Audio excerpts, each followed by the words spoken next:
Selamat siang semuanya.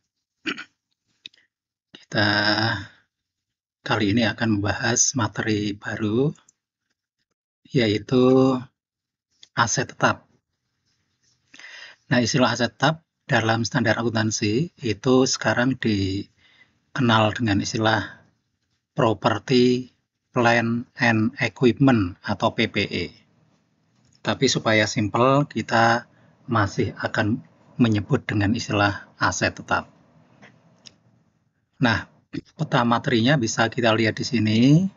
Pertama kita akan membahas tentang perolehan atau akuisisi ya. Nanti ada aset yang dibeli, ada aset yang dibangun sendiri gitu ya. Kemudian kalau aset yang dibangun sendiri, nanti bagaimana perlakuan terhadap bunga utang. Ya, utang yang digunakan untuk mendanai pembangunan aset. Kemudian nanti ada masalah valuasi atau penilaian. Kemudian ada masalah kos pasca perolehan. Kemudian yang terakhir nanti adalah disposisi. Nah, perlu saya sampaikan juga bahwa untuk aset tetap ini nanti akan ada 2 chapter. Chapter 10 itu fokus pada perolehan dan disposisi. Sedangkan nanti chapter 11 itu membahas tentang depresiasi atau penyusutan. Baik, sekarang kita mulai dari pengertian ya, pengertian. Property, Plant and Equipment atau PPE adalah aset berwujud yang dimiliki untuk digunakan dalam memproduksi barang atau jasa, atau disewakan, atau untuk keperluan administrasi, dan dapat digunakan lebih dari satu periode. Nah, dari pengertian itu, maka paling tidak terkandung 3 karakteristik PPE. Yang pertama, tujuan dimilikannya aset ini adalah untuk operasional dan tidak untuk dijual. Kemudian jangka waktu pemanfaatannya itu jangka panjang. Ya, jangka panjang dalam akuntansi itu artinya lebih dari 1 tahun, sehingga aset ini nanti akan didepresiasi ya sesuai dengan masa manfaat. Nah, depresiasi nanti akan kita bahas di chapter 11. Kemudian yang lebih penting lagi, yang ketiga adalah memiliki substansi fisik. Jadi ada wujud fisik. Wujud fisik artinya bisa ditangkap oleh panca indera. Bisa dilihat, bisa dipegang, dan seterusnya itu. Nah, kemudian di kotak sebelah kanan itu ada contoh. Nah, contohnya antara lain tanah, kemudian gedung, peralatan. Nah, peralatan itu dalamnya termasuk ya mesin, ya, furniture, dan seterusnya. Oke, itu pengertiannya ya. Nah, sekarang kita akan membahas mengenai perolehan. Sebelum kita membahas mengenai perolehan, kita akan review terlebih dahulu istilah yang memang sudah lama digunakan yang disebut dengan cost historis. Jadi cost historis ini sering diartikan sama dengan harga beli, ya, harga beli aset.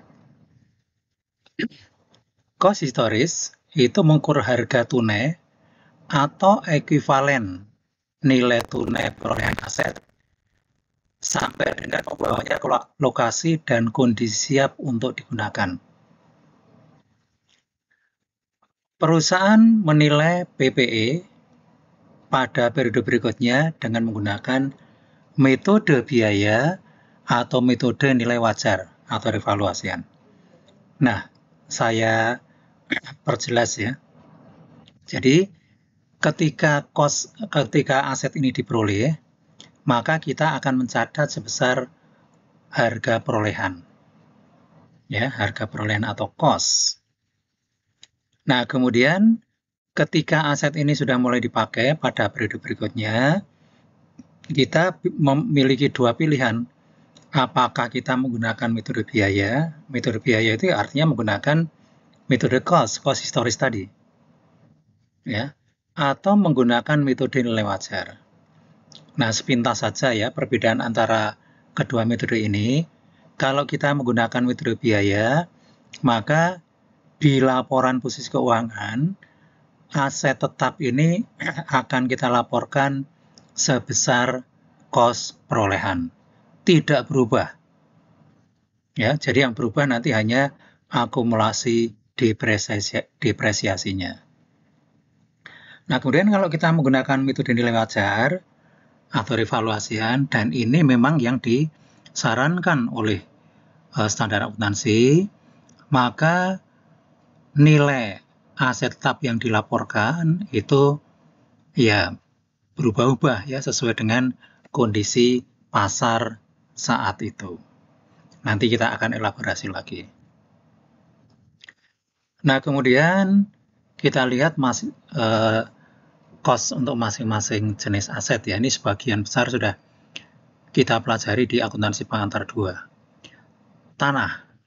Kos tanah itu mencakup seluruh kos untuk memperoleh tanah sampai dengan siap untuk digunakan. Ya, cakupannya ada harga beli, biaya balik nama, kos untuk menyiapkan lahan sampai siap digunakan, kos perbaikan tanah yang memiliki umur tidak terbatas gitu ya. Itu masuk. Nah, nanti kalau ada perbaikan tanah misalnya membuat pagar, memasang paving atau memasang konblok gitu ya. Itu kan umurnya terbatas, itu tidak masuk dalam kos tanah. Nah, ini tadi ya, perbaikan dengan umur terbatas, misalnya seperti perbaikan tempat parkir, paving block, ya, konblok, dan sejenisnya, nanti akan dicatat dalam akun tersendiri namanya land improvement. Ya, land improvement boleh diartikan sebagai perbaikan tanah, ya, atau ada yang menyebut dengan istilah emplacement, ya. Apapun yang digunakan yang penting konsisten gitu ya. Nah, karena umurnya terbatas, maka aset ini didepresiasi selama umur manfaat. Nah, kemudian ada lagi jenis tanah yang meskipun memiliki karakteristik memiliki umur tidak terbatas, tapi kalau tujuan pembeliannya itu tidak digunakan untuk operasional perusahaan, tapi tujuannya adalah untuk spekulasi. Spekulasi itu artinya kalau nanti harganya naik dijual, nah itu nanti diperlakukan sebagai investasi. Ya, nanti ada satu pos atau topik tersendiri dalam standar akuntansi yang disebut dengan property investment, ya, atau investasi properti. Nah, kemudian kalau tanah yang dimiliki oleh perusahaan real estate, ya, itu memang tujuan dari awal adalah dibeli untuk dijual kembali, ya. Itu diklasifikasi sebagai inventory. Jadi sama-sama tanah, kalau tujuan pemakaiannya berbeda ya nanti pengelompokannya atau pelaporannya juga berbeda. Nah, kemudian kos bangunan. Nah, ini kalau bangunan kan ada dua macam ya, ada yang dibeli dari luar, ada yang dibangun sendiri gitu ya. Nah, kalau yang dibangun sendiri itu yang mencakup semua biaya pengeluaran ya, semua biaya yang dikeluarkan mulai dari awal memperoleh bahan bangunan dan seterusnya sampai dengan bangunan itu selesai. Termasuk honor profesional, arsitek gitu ya, izin mendirikan bangunan itu termasuk. Kemudian kos peralatan ya. Ini Anda bisa melihat intinya kos peralatan itu mencakup seluruh pengeluaran sampai dengan peralatan siap dipakai. Mencakup harga beli, biaya angkut, asuransi, penyiapan lokasi, dan seterusnya. Nah, sekarang kita akan fokus mendiskusikan aset yang dikonstruksi atau dibangun sendiri. Kalau yang dibeli dari luar, saya kira tidak perlu kita ulang ya, karena saudara sudah pelajari di akuntansi pengantar 2. Nanti kalau misalnya ada soal mengenai itu ya prinsipnya sama. Pokoknya sampai dengan aset itu siap untuk digunakan. Nah, aset yang dikonstruksi sendiri itu kosnya mencakup material ya. Pasir, batu, bata, semen, pokoknya semua material bangunan dan tenaga kerja. Nah, kemudian overhead. Nah, ini kan mirip dengan akuntansi cost ya. Overhead ini nanti akan ditangani melalui dua cara. Yang pertama, tidak membebankan BU tetap. Kemudian yang kedua, membebankan sebagian BOP ke proses konstruksi. Nah, kemudian yang paling krusial untuk aset yang dibangun sendiri itu adalah biaya bunga selama masa konstruksi. Ada beberapa pilihan di sini. Yang pertama, biaya itu tidak dikapitalisasi sama sekali. Dikapitalisasi itu artinya dimasukkan sebagai bagian dari cost aset. Jadi pilihan pertama yang paling kiri tidak dikapitalisasi. Nah, kemudian yang paling kanan, ekstrim kanan ini mengkapitalisasi seluruh biaya dana, seluruh biaya bunga. Jadi tidak dikapitalisasi sama sekali. Yang kedua, dikapitalisasi seluruhnya. Nah, kemudian ada yang di antara dua itu, ya, yaitu mengkapitalisasi kos sesungguhnya selama masa konstruksi dengan modifikasi. Nah, yang tengah inilah yang dikehendaki oleh standar akuntansi atau IFRS. Nah, kita elaborasi ya. IFRS menghendaki untuk mengkapitalisasi bunga sesungguhnya dengan modifikasi. Nanti ada perhitungannya ya. Jadi dikapitalisasi itu artinya adalah dimasukkan sebagai bagian dari kos aset tetap. Nah, prinsip ini sesuai atau konsisten dengan kos historis. Ya, dengan mempertimbangkan kualifikasi aset, periode kapitalisasi, dan jumlah kapitalisasi. Oke, ini kualifikasi aset ya. Ini syaratnya adalah membutuhkan periode waktu yang substansial agar siap untuk digunakan. Ya, ada dua macam, yaitu aset yang dikonstruksi untuk digunakan sendiri, aset yang dimaksudkan untuk dijual atau disewakan, yang dikonstruksi atau diproduksi sebagai proyek terpisah. Periode kapitalisasi dimulai ketika pengeluaran untuk aset telah dilakukan. Jadi itu sudah dimulai, aktivitas pembuatan aset sedang dilakukan, atau biaya bunga mulai terjadi. Jadi meskipun aktivitas membangun itu belum dimulai, tapi kalau kita sebulan sebelumnya sudah meminjam dana dari bank, biaya bunga mulai terjadi, ya berarti sudah mulai dihitung periode kapitalisasi. Nah, berakhir ketika aset sudah selesai dan siap untuk digunakan. Nah, kemudian berapa nilai biaya bunga yang dikapitalisasi? Nilainya adalah yang terendah antara biaya bunga sesungguhnya dan bunga terhindarkan. Nanti akan kita hitung. Jadi yang kita fokuskan justru bagaimana kita menghitung bunga sesungguhnya, bunga terhindarkan, lalu kita nanti akan memilih berapa yang dikapitalisasi, kemudian bagaimana jurnal untuk mengkapitalisasi biaya bunga.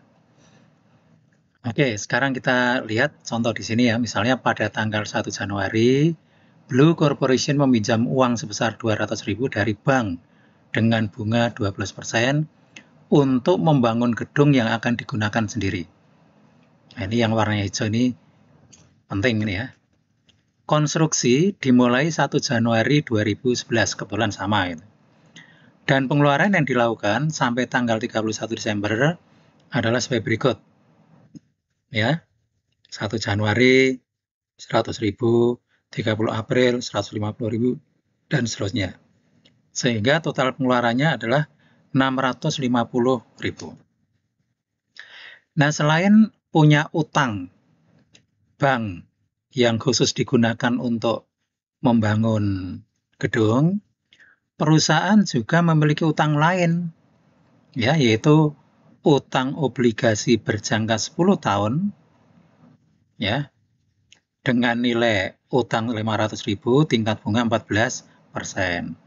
Lalu ada utang wesel berjangka 5 tahun, 300.000, tingkat bunga 10%. Nah, kedua jenis utang ini kan nanti juga menimbulkan biaya bunga. Ya. Nah, sehingga karena biaya bunganya itu berasal dari satu, utang khusus untuk membangun, dan yang kedua, utang umum. Nah, nanti akan kita pilah-pilah ya. Nah, cara memilahnya bagaimana? Tahap pertama, ya, menentukan kualitas aset. Saya kira tidak perlu kita bahas lagi ya. Tahap kedua, menentukan periode kapitalisasi. Ya, sudah jelas ya. Dimulai 1 Januari sampai 31 Desember. Kemudian, nah ini yang penting ya, menghitung rata tertimbang akumulasi pengeluaran. Nah, kita lihat tadi ada 4 kali pengeluaran, 1 Januari, 30 April, 1 November, dan 31 Desember.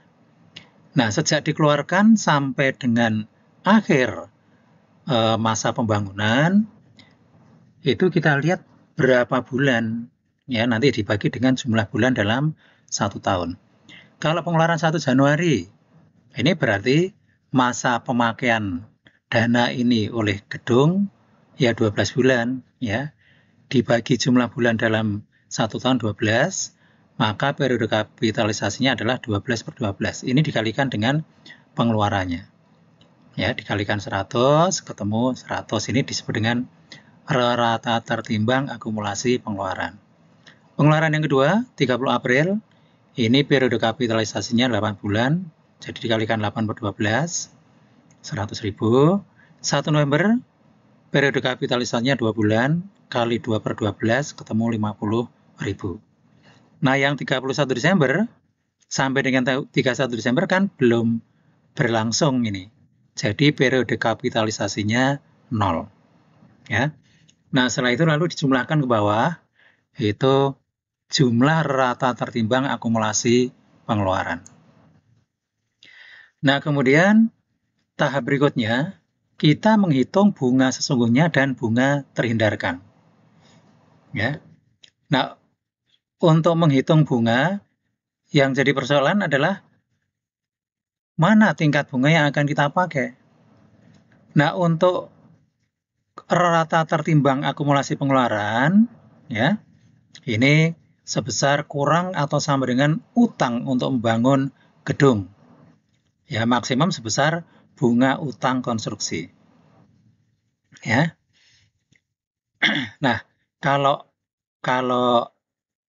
kurang dari tarif itu berarti kita gunakan tarif bunga yang bersangkutan. Nah, kemudian kalau ada kelebihan, nanti kita akan gunakan rata tertimbang tingkat bunga umum. Jadi nanti kita masih akan menghitung rata tertimbang tingkat bunga umum. Nah, sekarang kita lihat ya. Tingkat bunga sesungguhnya. Ya, tingkat bunga sesungguhnya untuk utang khusus, ini kan nilai utangnya 200.000, tingkat bunga 12%, jadi bunga sesungguhnya untuk utang khusus konstruksi 24.000. Untuk utang umum, ada utang obligasi dan utang wesel. Ini tingkat bunganya masing-masing 14 dan 10%, maka bunga sesungguhnya bisa kita hitung sebesar ini. Ya. Kemudian kita jumlahkan di sini. Jumlah bunga sesungguhnya 124.000.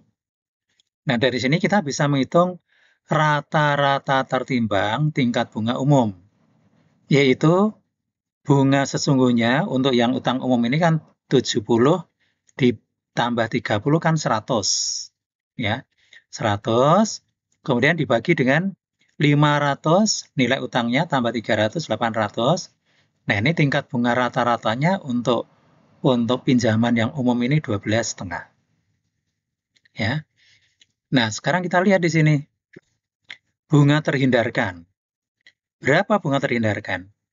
Untuk mengetahui berapa bunga terhindarkan, kita harus mengetahui tadi itu rata-rata tertimbang, ya kan?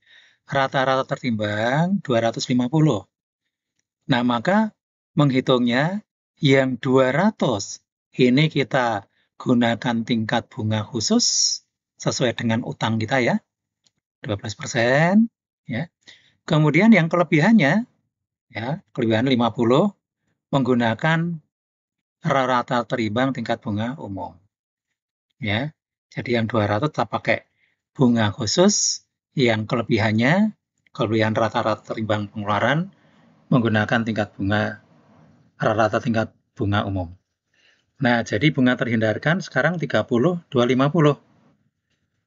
Bunga terhindarkan ini nanti akan dibandingkan dengan bunga sesungguhnya.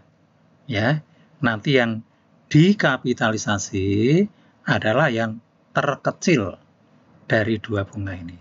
Ya, oke ini ya. Ini bunga terhindarkan, ini bunga sesungguhnya.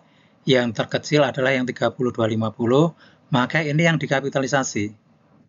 Nah, jurnal untuk mencatat kapitalisasi bunga adalah gedung 3250, kreditnya biaya bunga. Nah, di sini kan tentunya saudara akan bertanya, Pak, biaya bunga kok kredit, kok nggak debit? Nah, sebelum kita mencatat kapitalisasi, sebetulnya kita sudah mencatat bunga yang kita bayarkan, yaitu sebesar 124 itu. Jadi ketika kita mencatat 124, itu kita mendebit biaya bunga atau beban bunga, kreditnya kas atau mungkin utang bunga gitu ya. Jadi kita sudah mendebit dulu biaya bunga 124. Nah, ketika sebagian bunga ini dikapitalisasi, maka akun biaya bunga di kredit. Debitnya gedung.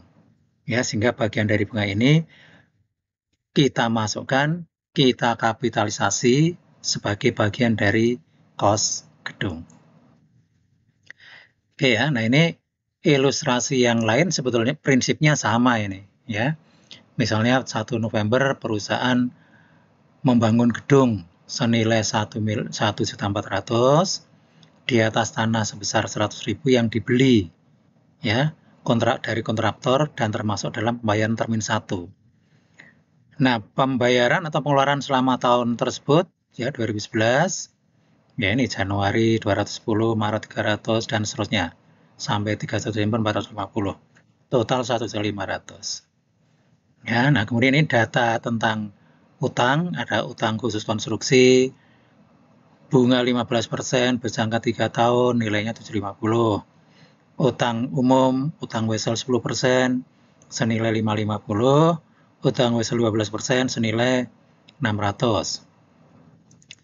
Nah, caranya sama seperti tadi. Pertama kita menghitung rata tertimbang pengeluaran ya untuk konstruksi. Nah, ini yang 1 Januari kalikan 12/12, yang Maret kalikan 10/12, yang Mei dikalikan 8/12, yang Desember dikalikan 0/12. Nah, totalnya 820 ya. Ini nanti yang akan kita hitung bunganya berapa.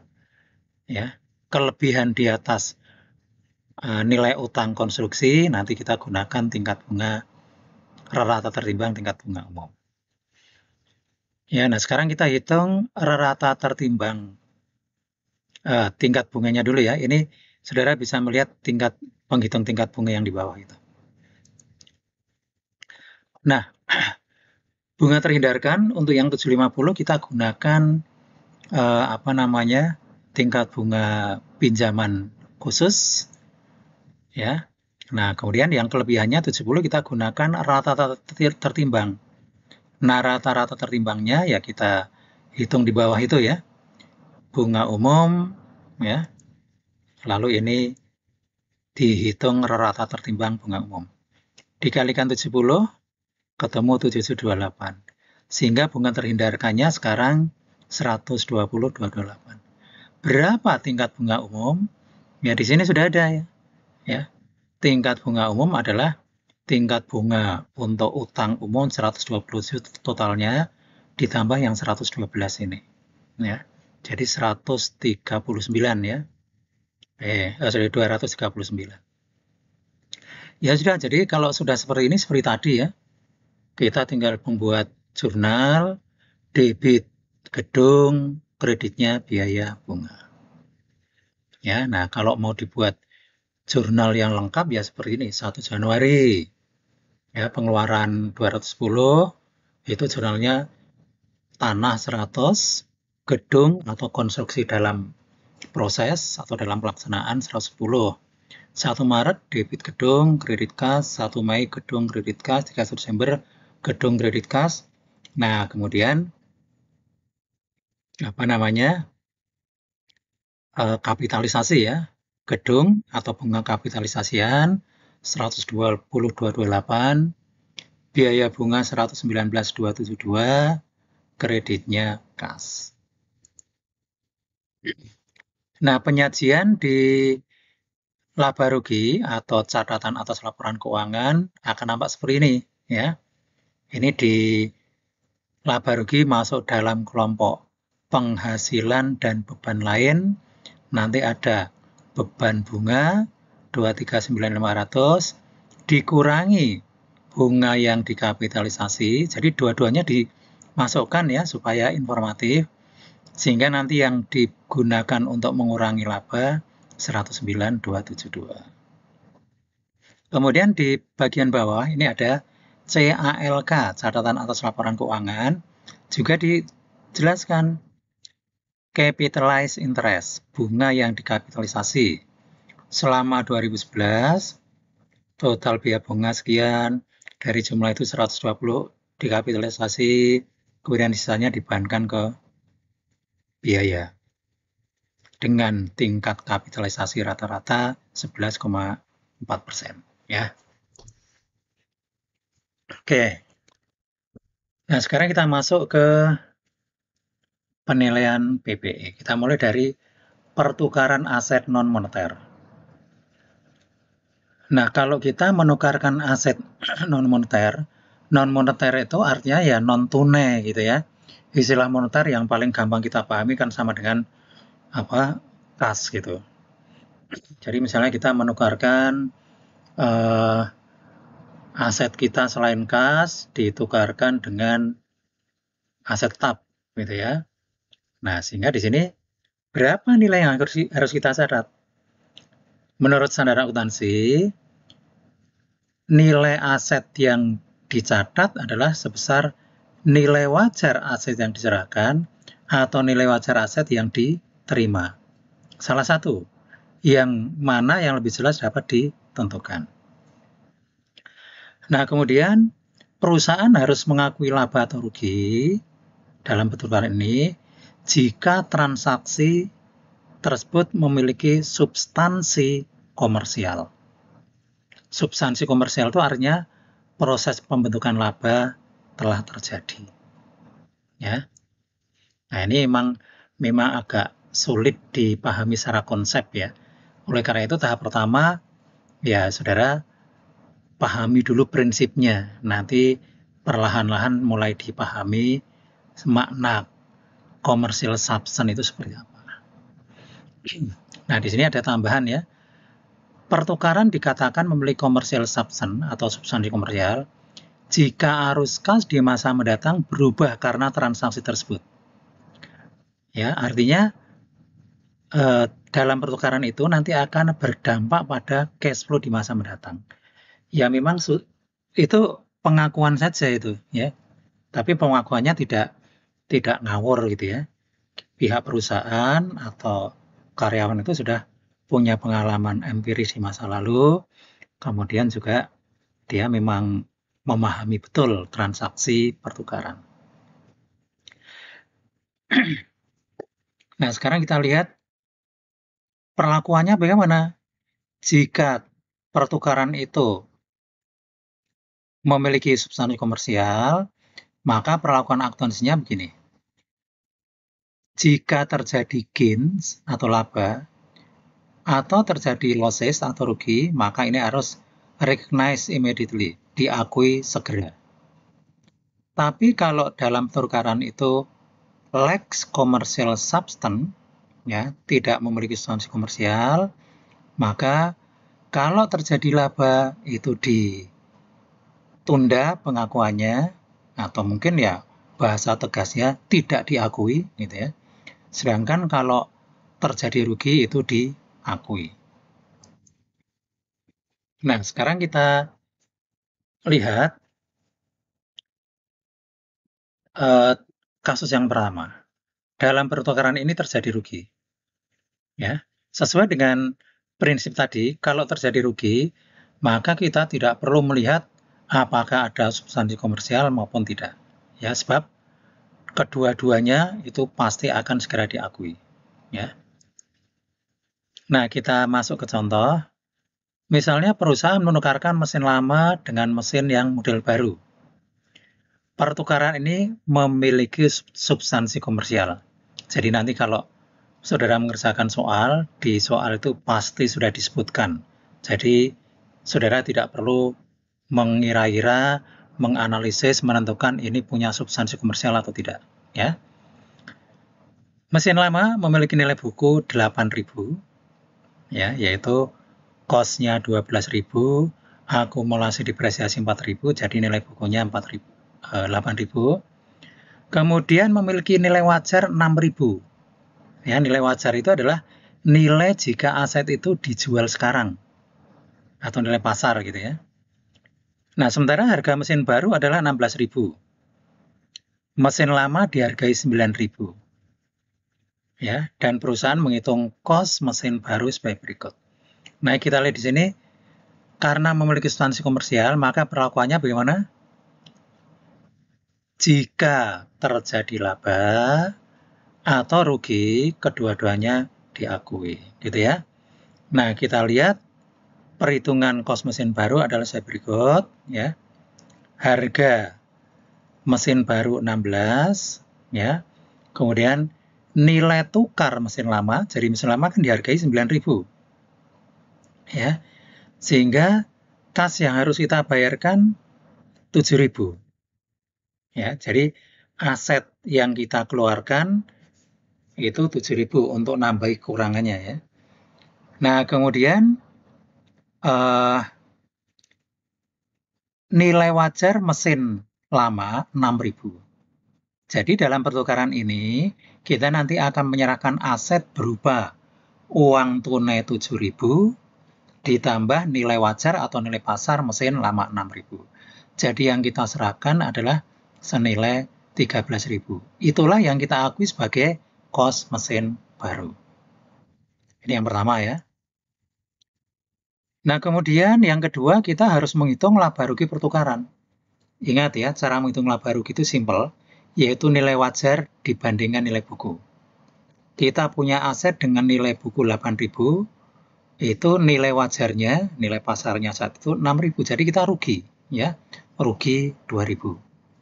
Nah, sekarang bagaimana kita mencatat pertukaran ini?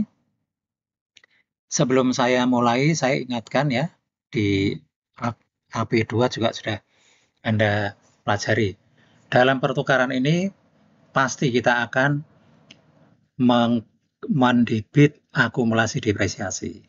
Ya, kita pasti akan mendebit aset yang diserahkan sebesar cost-nya. Itu pasti. Ya. Nah, tinggal nanti ada laba atau rugi.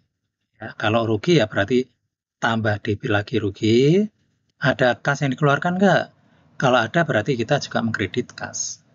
Ya. Oke, sekarang kita lihat. Ini mesin baru ya, 13.000 hasil perhitungan tadi. Saudara kalau mendebit mesin nggak usah ditulis mesin baru gitu ya. Kalau mau diberi keterangan dalam kurung boleh. Karena nama akunnya ya mesin ya, bukan mesin baru, mesin lama ya. Tapi cukup mesin, kemudian dalam kurung mesin baru itu boleh. Atau hanya mesin saja gitu ya, 13.000. Kemudian akumulasi depresiasi saat ditukarkan 4.000. Kemudian rugi pertukaran mesin 2.000. Kemudian mesin, ya ini senilai mesin kos mesin lama gitu ya. Kemudian kas yang diserahkan 7.000. Oke ya. Clear. Sekarang kita masuk ke contoh berikutnya. Tapi kali ini kita memperoleh laba. Ya. Memperoleh laba. Nah, tergantung transaksinya seperti apa. Kalau memiliki substansi komersial, ya, ada laba, ya tetap diakui ya. Oke, kita masuk ke contoh yang kedua. Misalnya perusahaan menukar truk lama dengan truk baru ditambah kas. Truk lama memiliki nilai buku 42, cost-nya 64, akumulasi depresiasi 22. Ya. Nilai wajar truk lama 49. Nah, dari sini saudara sudah sudah bisa mengetahui nilai bukunya 42, nilai wajar 49, jadi ada laba 7.000 gitu ya. Dari sini saudara sudah bisa melihat ini. Nah, kemudian perusahaan mengeluarkan tambahan kas 11.000 untuk memperoleh truk baru. Nah, perhitungan cost truk baru ya bisa langsung begini. Nilai wajar truk lama atau truk yang dipertukarkan 49 ditambah kas yang dibayar. Jadi sekali lagi cost truk baru atau cost aset baru itu ya senilai aset yang kita serahkan. Yang diserahkan adalah truk lama, nilai wajar 49 ditambah aset berupa kas 11. Nah, ini cost aset baru atau truk baru 60. Nah, laba rugi ya, nilai buku dibanding nilai wajar tadi sudah ya, laba 7.000. Jurnalnya kalau kita sudah menghitung dua ini ya, debit truk. Ya, ini kalau mau diberi keterangan dalam kurung silakan truk baru. Kemudian akumulasi depresiasi 22, kreditnya cost truk lama, kredit lagi laba pertukaran, kredit lagi kas. Ya. Nah, sekarang kalau dalam contoh tadi, ternyata transaksinya tidak memiliki substansi komersial. Maka laba 7.000 itu ditunda atau lebih tepatnya tidak diakui. Kalau tidak diakui lalu diperlakukan sebagai apa laba ini? Laba ini diperlakukan sebagai pengurang cost truk baru. Truk baru tadi berapa? 60 ya. Kita kurangi 7, berarti kita akan mencatat cost truk baru itu 53. Ya, 53. Jadi kalau kita buat jurnal ya seperti ini, tapi truk baru kita debit 53, akumulasi tetap, kreditnya truk 64 tetap, ya, labanya tidak ada, kas 11.000. Oke, prinsipnya itu ya. Nah, sekarang kita akan membahas pengeluaran pasca perolehan. Jadi kalau kita membeli aset, kemudian kita gunakan, itu kan kita harus mengeluarkan biaya-biaya. Ya, saya beri contoh yang simpel saja. Kalau kita membeli sepeda motor, lalu kita pakai. Nah, kita akan mengeluarkan biaya-biaya yang sifatnya rutin seperti misalnya ganti oli, ganti busi, servis rutin gitu ya. Nah, kalau servis rutin itu karena manfaatnya itu ya jangka pendek, maka pengeluaran semacam itu nanti tidak dikapitalisasi. Kalau tidak dikapitalisasi, berarti pengeluaran itu nanti langsung diakui sebagai biaya. Ya. Nah, di sini nanti dikenal dengan istilah pengeluaran pendapatan atau revenue expenditure. Tapi kalau pengeluaran yang kita lakukan itu misalnya nanti berdampak jangka panjang gitu ya, menambah umur ekonomis ya, misalnya kalau sepeda motor saudara itu ya suatu saat karena saudara terlalu sibuk belajar lalu lupa ganti oli sampai olinya asat gitu ya, sehingga mesinnya panas sehingga harus turun mesin. Nah, biaya overhaul turun mesin itu kan mahal, tapi memberi manfaat jangka panjang yaitu nanti akan dikapitalisasi. Sehingga pengeluaran itu dikenal dengan istilah pengeluaran modal atau capital expenditure. Intinya itu, ya. Nah, kemudian di sini ada penjelasan tambahan, ya. Ada penjelasan tambahan bahwa pengeluaran itu nanti memberikan manfaat ekonomi jangka panjang, ya. Manfaat ekonomi jangka panjang itu bisa umur ekonomis, kemudian produktivitas meningkat, kualitas produk juga meningkat, gitu ya. Nah, itu penjelasan tambahannya. Tapi intinya seperti yang tadi saya jelaskan di depan itu.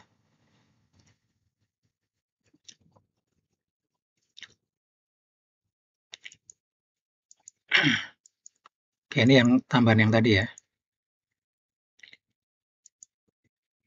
Nah, jenis-jenis pengeluaran itu ada 4 ini, ada 4 ya. Penambahan, ya penambahan nanti akan meningkatkan atau eh, memperluas gitu ya. Kemudian perbaikan dan penggantian, misalnya akan mengganti komponen aset. Kemudian rearrangement and reorganizations ini memindah aset dari lokasi satu ke lokasi yang lain. Kemudian reparasi, ini ya pengeluaran rutin gitu ya. Nah, perlakuannya bagaimana? Kalau untuk additions, ini nanti pengeluarannya dikapitalisasi. Improvement and replacement, ya, ini dikapitalisasi sebagian gitu ya. Kemudian yang berikutnya ini diperlakukan sebagai biaya. Kemudian reparasi tergantung, kalau tadi reparasi reparasi yang ringan itu dianggap sebagai biaya. Kalau reparasi yang besar itu nanti akan dikapitalisasi.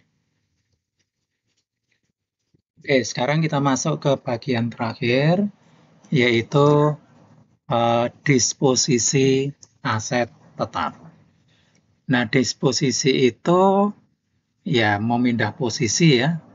Jadi posisinya tadinya dimiliki, kemudian dijual, ditukar, dihentikan gitu ya. Nah, ini maksud dengan disposisi itu artinya itu pokoknya dihentikan pemakaiannya. Nah, setelah dihentikan mau diapakan? Ya kita akan melihat ya, bisa dijual, dihentikan begitu saja, dan seterusnya. Nah, kalau ada kejadian semacam ini, satu hal yang harus saudara perhatikan adalah depresiasi itu harus diperhitungkan sampai dengan tanggal disposisi. Ya, kalau misalnya biasanya kita kan mendepresiasi sampai tanggal 31 Desember. Ya, misalnya 31 Desember tahun 2019. Kemudian aset ini didisposisi misalnya 1 Agustus 2020. Nah, kita kan belum ngitung depresiasi 2020. Maka kita harus ngitung depresiasi dari akhir tahun 2019 sampai dengan Agustus 2020. Untuk apa? Nah, depresiasi supaya kita tahu berapa akumulasi depresiasi sampai tanggal itu, ya, sehingga kita bisa menghitung berapa nilai buku sampai tanggal itu. Kalau sudah tahu nilai buku, nanti kita bisa mengetahui apakah dalam disposisi ini laba atau rugi. Ya, kalau dijual, ya dijual laku berapa.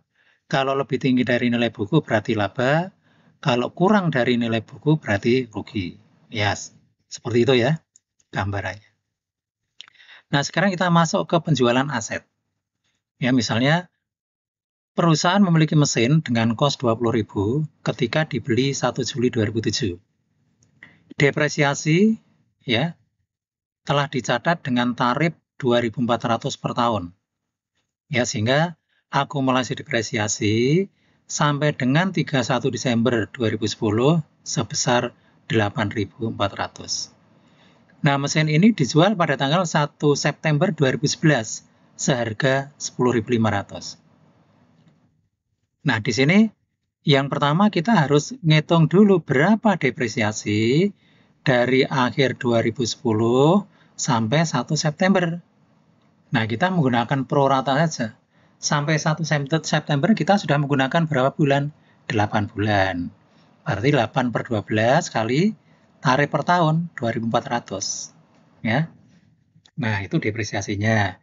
Kalau kita tahu depresiasi 2011, nanti ditambahkan ke akumulasi depresiasi sampai akhir tahun 2010, nanti kita akan tahu total akumulasi depresiasi sampai 1 September 2011. Nah, kalau kita sudah tahu akumulasi depresiasi, kita nanti akan tahu berapa nilai bukunya. Nah, nilai bukunya diketahui, tinggal kita bandingkan dengan nilai jual. Nanti akan ketemu laba atau rugi. Ya. Oke. Nah ini ya, ini pencatatan sekaligus penghitungan depresiasinya ada di sini ya. Sudah dipakai 8 bulan, berarti 8/12 kali tarif 1.600, dicatat semacam ini. Nah kemudian apa namanya? Ini nanti akan ditambahkan ke akumulasi depresiasi sebelumnya ini. Akumulasi depresiasi sebelumnya kan 8.400 ditambah 1.600 sama dengan 10.000 kan. Nah 10.000 tadi dijual dengan harga 10.500, maka kita nanti akan memperoleh laba 500 ya. Oke, debit kas 10.500, kemudian debit akumulasi depresiasi 10.000 ya. Ini perhitungannya di bawah ini. Kemudian kreditnya mesin ya 20.000, ini sebesar kosnya. Kemudian kredit lagi laba penjualan mesin 500. Oke. Saya kira itu ya.